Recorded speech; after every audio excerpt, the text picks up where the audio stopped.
The Chargers pick up the pieces after blowing up both the coaching staff and front office. If you're wondering who's going to throw the footballs for USC, that's a great question, but a better one might be who the hell is going to catch them? And the Dodgers officially add their new number one pitcher. Good morning. I'm James, complete with mood lighting. This is your daily dose of sports and snark for the greatest sports city in the world, Los Angeles. This is the faithful Angelenos morning report. And yes, there is a reason for this sort of film noir presentation. It's because I actually need to be able to read my notes so I can give you guys the news. It's important to know what's going on in LA sports. On December 16, 2023, if you like being in the know about LA, clickety-clack the like button, clickety-clack the subscribe button. There's a notification bell. Hit that. It'll let you know we drop new content. Sharing is caring. Let people know we exist, and by all means comment, because I do try to get back with each and every one of you guys. Before we go through the news and notes, a look at the scoreboard. LeBron James had a pretty good night yesterday. He scores 23 points, dishes out, 14 assists. But San Antonio wound up winning the game 129-115. The Lakers are just kind of piddling along, frankly. They're 15-11. Meanwhile, today, pretty good slate of games, I must say. UCLA is going to be playing Boise State this afternoon at the LA Bowl. The Bruins have not won a bowl game since 2015. Barack Obama was president. It was a simpler, more innocent time then. The New York Knicks are in town to play the Clippers at 7:30. Paul George is questionable with a left hip issue. The Kings are going to be playing Seattle at 7 o'clock. The Kings are facing adversity for the first time this year with a 3-game losing streak. And UCLA basketball is playing Ohio State at 10 a.m. But let's get to the news. Because yesterday I had to redo the clip when I found out that Brandon Staley and Tom Telesco were both given the heave-ho by the Chargers. And there are quite a few notes to get to. And I want to break down also why Staley got fired. Because it's a little bit too simplistic to just say, oh, he sucked. There is a reason for the suckitude, which we'll get to in a minute. But what I want to do is get you caught up to date. Because already the scribes are compiling lists, potential candidates to replace Brandon Staley. And it is all ass backwards. It's all ass backwards. None of these lists, in my opinion, have any basis in reality. Now, you might sit there and go, well, James, what about the interim coach? What about Giff Smith? I'd never heard of Giff Smith. Not a damn thing about him. Interim coach? Okay. Linebacker coach? Sure, that's what he had. Permanent head coach? I can't tell you a damn thing about him. So now I'm looking at these lists of potential coaches, and frankly, it's not serious. Bill Belichick is on everybody's list. First of all, Bill Belichick still has a job with New England. But let's assume for the moment that the Patriots finally decide to let the old guy go. Does anybody believe for one moment that Dean Spanos is going to be cutting a fat check for Bill Belichick? He's never cut a fat check for a coach. Remember, last year, Sean Payton, he was doing analyst work for Fox Sports, and you could just see how he was lobbying to coach in LA. And the Rams were never going to get rid of Sean McVay, so that just left the Bolts. And yet Dean Spanos stuck by Brandon Staley. Why? Because he wasn't going to cut a fat check. He's not going to do it. What about the other names that seem to be popping up on everybody's list?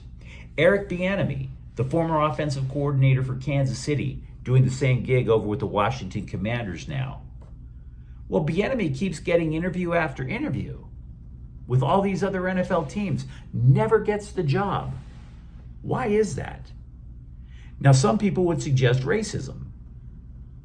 Okay, maybe, but I doubt it, because there are black coaches in the NFL, for one, and oh, by the way, number two, Andy Reid was really the offensive coordinator with the Chiefs.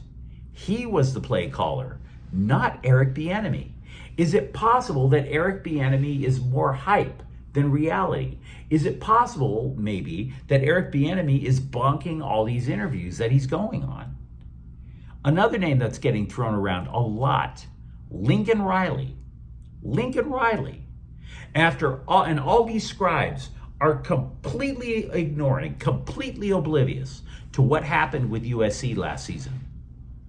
So no, these are not serious lists. Charger history suggests that Dean Spanos is either going to hire a retread with a reputation for being hard-nosed, or they're going to go with a young hotshot coordinator. Both types of coaches you could get on the cheap, which is exactly what Dean Spanos is.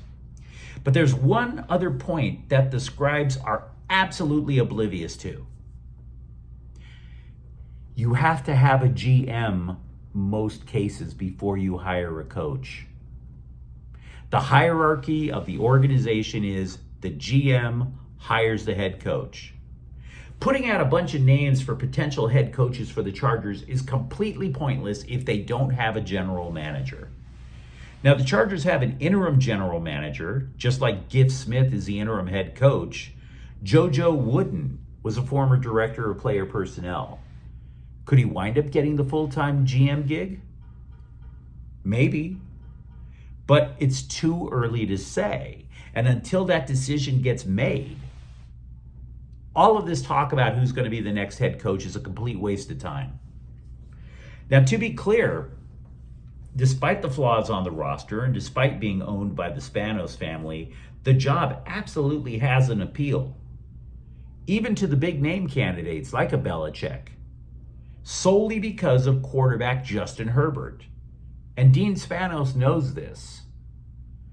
So he knows he can get somebody relatively inexpensive. He's like, look, I can get you wins. I can help you. You have a franchise quarterback here. Now, by the way, it wasn't just Brandon Staley and GM Tom Telesco that got the axe. The Chargers also canned defensive line coach Jay Rodgers. I have one more topic that I want to get to about Brandon Staley before we move on. A team source told The Athletic, quote, he's a good, smart effing coach.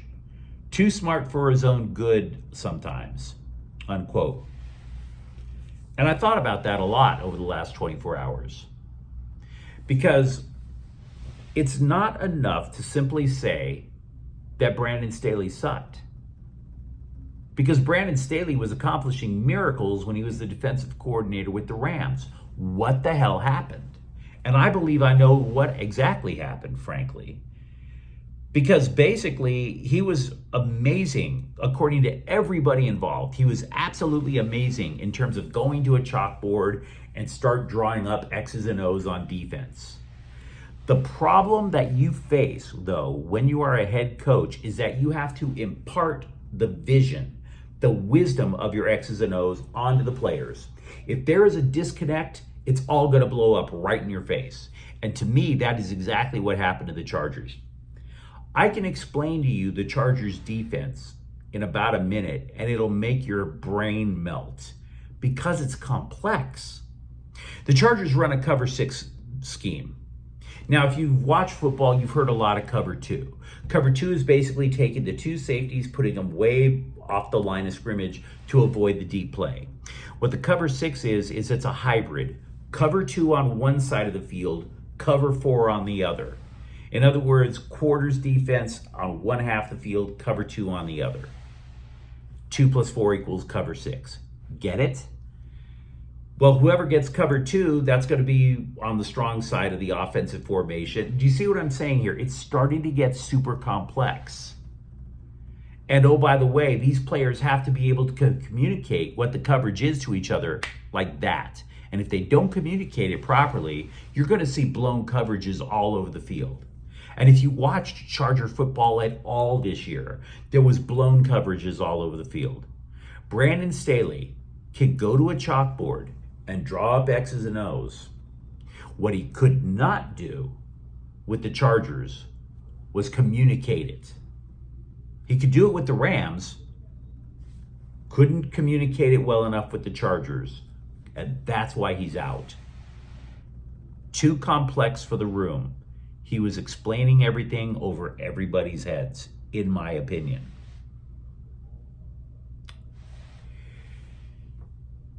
USC football, this one is a bit of a surprise. Wide receiver Mario Williams has entered the transfer portal.